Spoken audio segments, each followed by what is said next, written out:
CEH version 10 certified ethical hacking. So I think ये हमारा third video होने वाला है और इस वीडियो का टॉपिक है hacking concept, types and phases.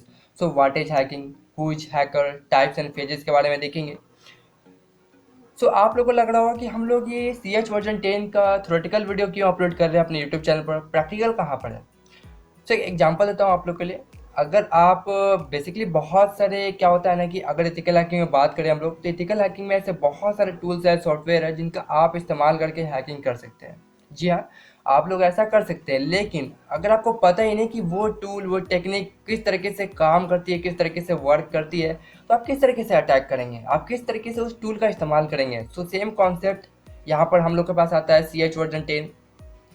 आपको पता ही नहीं है कि हैकिंग कॉन्सेप्ट क्या है, हैकिंग के एलिमेंट्स क्या है, फेजेस क्या है, टाइप्स क्या है। देन कैसे आप करोगे हैकिंग। यहाँ पर कुछ थ्योरेटिकल वीडियो आएगी, तो आप लोग इसे थोड़ा मेंटेन करके रखें, आप इस वीडियो को पूरा देखें, आप समझे बेसिकली क्या क्या चीज़ें हैं इस चीज़ में। ठीक है, तो यहाँ पर वीडियो को स्टार्ट करने से पहले, hello guys, this is Kumar Atul Jaiswal and you are watching our YouTube channel. Welcome to our another episode. तो आज हम लोग जानेंगे CH version 10 hacking concept and phases. ठीक है, टाइप्स एंड फेजेस। तो यहाँ पर सबसे पहले जान लेते हैं कि who is hacker. Who is hacker, जी हाँ, मी, यू, दे आर, वे लोग, वे सब, आप, मैं, कौन हो सकता है बेसिकली हैकर। हैकर कह सकते हैं hacker is the one who is very smart. Hacker एक बहुत ही ज़्यादा स्मार्ट होता है, बेसिकली लुक से नहीं। यहाँ पर मेरा कहने का मतलब है कि उसके माइंड सेट से, उसका माइंड होता है बहुत ही ज़्यादा शार्प होता है। वो किसी भी इंफॉर्मेशन को बहुत ही एक कह सकते हैं इस तरीके से स्टील करता है, इस तरीके से चोरी करता है कि सामने वाले बंदे को पता भी नहीं चलता है। हाँ, पता चलता है आफ्टर अटैक, लेकिन कोई फ़ायदा नहीं होता है। ठीक है, तो कह सकते हैं such as business detail, individual data, financial market information steal करना, क्रेडिट कार्ड कार्डिंग करना, स्टील करना, इंफॉर्मेशन स्टील कर लेना। बहुत सारी चीज़ें हैं। सिस्टम के यूजर नेम पासवर्ड को एक्सेस कर लेना, उनके सिस्टम को अनऑथराइज तरीके से एक्सेस कर लेना। कह सकते हैं this is called hacker. Basically hacker का जो माइंड होता है बहुत ही ज़्यादा एक शार्प होता है, ग्रेट माइंड होता है। और बेसिकली अगर मैं बात करूँ यहाँ पर, तो बेसिकली हैकर कोई बॉर्न टैलेंटेड नहीं होता है। वो आप भी बन सकते हैं हैकर, मैं भी बन सकता हूँ हैकर। बेसिकली हैकर वो होता है ना कि जो अपने आप के स्किल्स को उस लेवल पे ले जा सके जो वो चाहता है, एक हैकर का होना चाहिए।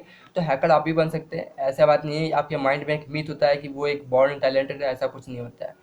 हाँ, कुछ लोग होते हैं रेयर केस में, लाइक 1-2%, बट ऐसा नहीं होता है कि हर एक लोग बॉर्न टैलेंटेड होते हैं। ये आप भी स्किल्स अपने आप को डेवलप कर सकते हैं। हैकर्स के पास अच्छा खासा स्प्लिट स्किल्स होता है, ability to develop software and explore software and hardware. किसी भी सॉफ्टवेयर, किसी प्रोग्रामिंग, किसी भी कोडिंग को, किसी भी टूल्स के बैकग्राउंड वर्किंग प्रोसेस को बहुत ईजी तरीके से समझता है, वो हैकर कहलाता है। ठीक है, तो अब बात करते हैं टाइप्स ऑफ हैकर। यहाँ पर black hat hacker, white hat hacker, grey hat hacker, suicide hacker, cyber terrorist and script kiddies activist. तो ब्लैक हैट हैकर से आपको पता चल गया होगा ब्लैक हैट हैकर कौन होते हैं। Basically hacker with illegal mind, जिनका माइंड इलीगल होता है, जो किसी की नहीं सुनते, सिर्फ अपने मन की सुनते हैं और इलीगल पर्पस के लिए इलीगल तरीके से काम करते हैं। कह सकते हैं हम लोग ये सब ब्लैक हैट हैकर होते हैं। बात करते हैं वाइट हैट हैकर। इनके नाम से आपको पता चल गया होगा वाइट हैट हैकर कौन होते हैं। बेसिकली वाइट हैट हैकर एक लीगल माइंड का होता है। वो किसी भी तरह के इलीगल काम को अंजाम नहीं देता है, वो बिल्कुल लीगल माइंड का होता है। और बेसिकली जो बग हंटर्स होते हैं, जो किसी कंपनी के लिए या किसी ऑर्गेनाइजेशन, किसी के वेबसाइट में, किसी सोशल मीडिया अकाउंट में, उनके सिक्योरिटी में जो लूप होल्स बग हंट करते हैं या फ्लॉ को ढूंढते हैं, वो कहते हैं वाइट हैट हैकर, जो किसी के परमिशन लेने के बाद ही अटैक करते हैं। कह सकते हैं this is called white attacker. तो यहाँ पर इन दोनों के बीच कह सकते हैं ज़्यादा कोई डिफरेंस तो नहीं है, लेकिन एक ऐसा डिफरेंस है जो आपको एक टॉप लेवल पे ले जा सकता है या आपको एक लो लेवल पे ले जा सकता है। तो it's depend on your choice. अगर आप एक ब्लैक हैट हैकर बनते हैं, तो कह सकते हैं आपकी लाइफ का कब एंड हो जाए आपको पता नहीं चलेगा। तो यहाँ पर कोई भी अपॉर्चुनिटी नहीं होती है। अगर मैं बात करूँ एज ए वाइट अटैकर, तो आपको अगर 360 डिग्री में अगर आप घूमेंगे, अगर आप देखेंगे, तो आपको पता चलेगा कि चारों तरफ अगर आपके पास चारों तरफ आपके पास अपॉर्चुनिटी है। हर एक लोग आपको अपॉर्चुनिटी देंगे। अगर आप एक ब्लैक हैट हैकर को छोड़कर एज ए वाइट हैकर बनते हैं। तो ठीक है, तो ग्रे हैट हैकर कौन होता है? ग्रे हैट हैकर्स वे हैकर्स होते हैं जो basically as a black and white mixup होते हैं। So this is called grey hat hackers. And suicide hackers are those जिनका लक्ष्य सिर्फ हैकिंग करना होता है, अटैक करना होता है, लोगों को नुकसान पहुंचाना होता है। उन्हें नहीं पता है कि नेक्स्ट लेवल पे क्या होगा, उनका फ्यूचर क्या होगा अटैक करने के बाद। साइबर लोगों की तरह तो उनके क्या क्या उनके साथ वाट लग सकती है उन्हें पता नहीं होता है। सो this is called suicide hackers. So cyber terrorist basically वो होते हैं जो अपने स्किल्स को खुद ब खुद इंडिविजुअल अपने एक टॉप लेवल पे लेकर जाते हैं, और साथ ही साथ वो मोटिवेटेड होते हैं रिलीजियस पॉलिटिकल एजेंडा के साथ, रिलीजियस के साथ। और उनका मतलब एक ही मकसद होता है, एक लार्ज स्केल में डर को पैदा करना, लोगों के बीच डर को पैदा करना। तो ये कहते हैं साइबर टेररिस्ट। तो यहाँ पर स्क्रिप्ट किडी क्या होता है? स्क्रिप्ट किडी बहुत इसी तरह से आप जानते होंगे गाइज, आप भी शायद हो सकते हैं ऐसा, मैं भी हुआ करता था बहुत पहले, लेकिन अब नहीं। स्क्रिप्ट किडी वो होते हैं जो सिर्फ टूल्स का इस्तेमाल करके हैकिंग करना चाहते हैं। So this is called script किडी, ठीक है। सो हैक्टिविस्ट कौन होते हैं? सो हैक्टिविस्ट प्रमोटिंग पॉलिटिकल एजेंडा। आपको पता होगा जब डोनाल्ड ट्रम्प का जब चुनाव हुआ था, आई थिंक कुछ साल पहले, 2-3 साल पहले, मुझे याद नहीं है बेसिकली, तो उनका अमेरिका में एक बात बहुत ज़ोर फैली थी कि वो उन्होंने हैकर्स को हैक करा है और अपने वोटिंग को इंक्रीज करा है। और ऐसा भी सुना होगा आपने कि वो जो एक्टिविस्ट होते हैं वो उनके वोटिंग को स्टील कर लिए थे उन्होंने। और कहीं ना कहीं आपने एनोनिमस का नाम तो ज़रूर सुना होगा।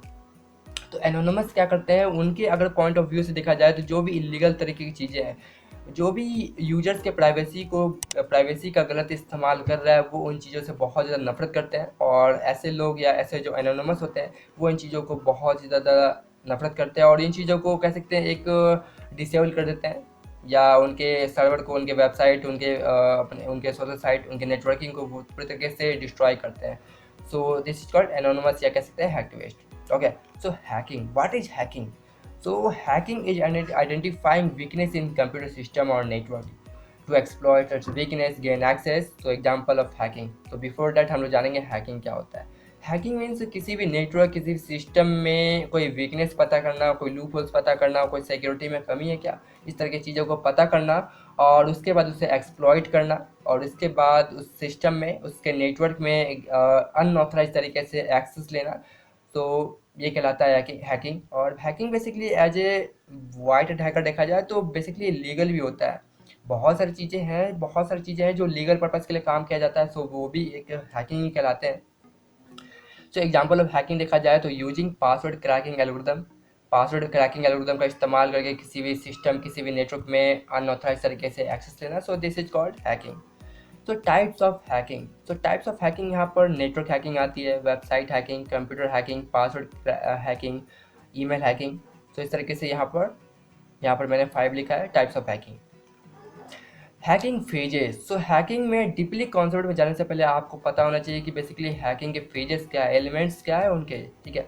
तो हैकिंग में basically the following are 5 phases of hacking. पहला आता है हमारा रिकॉग्निशंस, इसे आप इंफॉर्मेशन गैदरिंग या फुटप्रिंटिंग भी कर सकते हैं।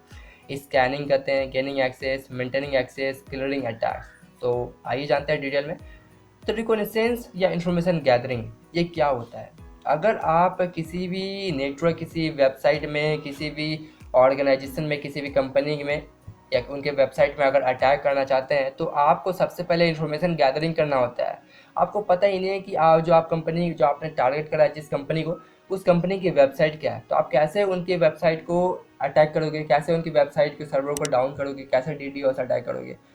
तो किसी भी नेटवर्क, किसी भी सिस्टम, किसी ऑर्गेनाइजेशन के बारे में पहले उन्हें पता करना कि वो क्या है, उस कंपनी में कितने एम्प्लॉयज है, किस एम्प्लॉय का क्या क्या सर्विस प्रोवाइड करता है, किस एम्प्लॉय का क्या क्या नाम है, क्या क्या एज है। इस तरीके से बहुत सारी चीज़ें जो कह सकते हैं एक इनिशियल फेज आता है।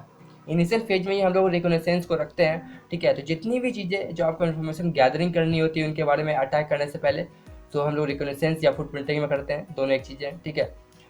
तो यहाँ पर basically in recognitions there are 2 form of, ठीक है। तो यहाँ पर पहला आता है passive and active. So passive में क्या होता है ना, पैसिव में बेसिकली क्या होता है कि जो भी अटैकर है, जो भी हैकर है, वो अपने टारगेट के बारे में इंफॉर्मेशन गैदरिंग करना चाहता है, but without interacting the target directly. यानी कि अपने टारगेट के साथ बिना इंटरेक्ट किए हुए, बिना उसे पता चले ही उनके इन्फॉर्मेशन को गैदरिंग करना।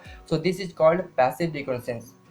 और वो सब इन्फॉर्मेशन पब्लिकली अवेलेबल होते हैं, such as social media accounts. जैसे कि फेसबुक की बात की जाए तो फेसबुक के बहुत सारे अपने नंबर, ईमेल आईडी वगैरह वगैरह बहुत सारी चीज़ें हैं जो पब्लिकली अवेलेबल होते हैं। तो उन सब चीज़ों को अटैकर क्या करता है, वो इंफॉर्मेशन गैदरिंग करता है एज ए पैसिव रिकॉग्निसेंस के ऊपर, पैसिव रिकॉग्निसेंस के साथ।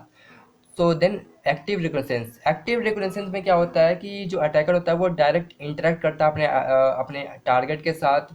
जैसे कि फॉर एग्जांपल कस्टमर सर्विस, जो भी टेक्निकल डिपार्टमेंट के कस्टमर सर्विस होते हैं वो डायरेक्ट अपने कस्टमर के साथ इंटरेक्ट करते हैं। एज ए टेक्निकल देखा जाए, एज ए टेक्निकल में तो बेसिकली कह सकते हैं एनमैप, नेटवर्क मैपर का इस्तेमाल करके, स्कैनिंग करके डायरेक्ट इंटरेक्ट किया जाता है अपने टारगेट के साथ, उनके वेबसाइट के साथ। सो ये this is called active recognisance, ठीक है। So scanning phase in is a pre-attack phase. इस पे बेसिकली इसे प्री अटैक फेज इसलिए कहते हैं क्योंकि आफ्टर इंफॉर्मेशन गैदरिंग, आपने किसी टारगेट अपने ऑर्गेनाइजेशन के बारे में हर कुछ पता करा, उसके बाद आपको स्कैनिंग करनी होती है। लाइक आपका टारगेट कोई कंपनी है और उस कंपनी की वेबसाइट है www.xyz.com। तो xyz.com जो वेबसाइट है, उस वेबसाइट में आपको अटैक करना है। तो अटैक करने से पहले आपको ये स्कैन करना होगा कि उस वेबसाइट में क्या क्या वल्नरेबिलिटी या कौन कौन से पोर्ट ओपन है। For example SSH, HTTP port open है, FTP पोर्ट ओपन है, कौन कौन से पोर्ट ओपन है, कौन कौन से वल्नरेबिलिटी है, ये आपको स्कैनिंग फेज में करना पड़ता है, ठीक है। तो अब बात करते हैं gaining access. So phase after phase 1 and phase 2 information gathering या रिकॉग्निसेंस एंड स्कैनिंग करने के बाद आपको एक्सेस करना पड़ता है किसी भी सिस्टम में, किसी भी नेटवर्क में। अगर आपको अनऑथराइज तरीके से या ऑथराइज तरीके से एक्सेस लेना भी है तो आपको यहाँ पर इन दोनों चीज़ों को करना पड़ेगा। सबसे पहला reconnaissance and second one is scanning, तभी तो आप किसी भी सिस्टम में रिमोटली एक्सेस ले सकते हैं ना। तो फॉर एग्जांपल आपने किसी सिस्टम में एक्सेस लिया है, तो एक्सेस लेने के लिए आपको इन दो चीज़ों का इस्तेमाल करना पड़ता है। सो दिस इज कॉल्ड, कह सकते हैं, गेनिंग एक्सेस, किसी भी सिस्टम, किसी भी नेटवर्क में एक्सेस लेने के लिए। सो अब आते हैं यहाँ पर मेंटेनिंग एक्सेस या स्केलेटिंग ऑफ प्रिविलेजेस। सो यहाँ पर अब बात करते हैं, आपने किसी भी सिस्टम में एक्सेस ले लिया, रिमोटली एक्सेस ले लिया है, तो ऐसा तो नहीं है कि आप 365 डेज आप उस सिस्टम में अपना पकड़ बनाए रखें या आप उस सिस्टम को पकड़ कर रखें, ऐसा तो नहीं है ना, ठीक है। तो ऐसा नहीं है। तो अब आप चाहते हैं कि आपने किसी भी सिस्टम में रिमोटली एक्सेस ले लिया और कुछ अटैक करने के बाद आप उसे बंद कर देते हैं। तो बंद करने के बाद उस सिस्टम में आप दोबारा जब अटैक करना चाहते हैं तो आपको बहुत ही ज़्यादा प्रॉब्लम हो सकती है, क्योंकि आफ्टर अटैक जो भी टारगेट है वो बहुत ही ज़्यादा सतर्क हो जाएगा और अपने सिक्योरिटी को बहुत ही ज़्यादा एक कह सकते हैं एक टॉप लेवल पे ले जाने की कोशिश करेगा, अपने सिक्योरिटी को बढ़ाएगा। तो ऐसे में क्या करता है अटैकर, जो हैकर होता है, वो किसी भी सिस्टम में, किसी भी नेटवर्क में एक्सेस लेने के बाद उसके पीछे एक बैकडोर छोड़ देता है। यानी कि एक बैकडोर या कोई मैलवेयर उसके सिस्टम में छोड़ देता है, ताकि जब भी वो अटैकर उस सिस्टम में दोबारा एक्सेस लेना चाहे तो वो उस बैकडोर की हेल्प से बहुत ईजी तरीके से उस सिस्टम में दोबारा से एक्सेस ले सकता है। तो यहाँ पर ये कह सकते हैं मेंटेनिंग एक्सेस, ठीक है।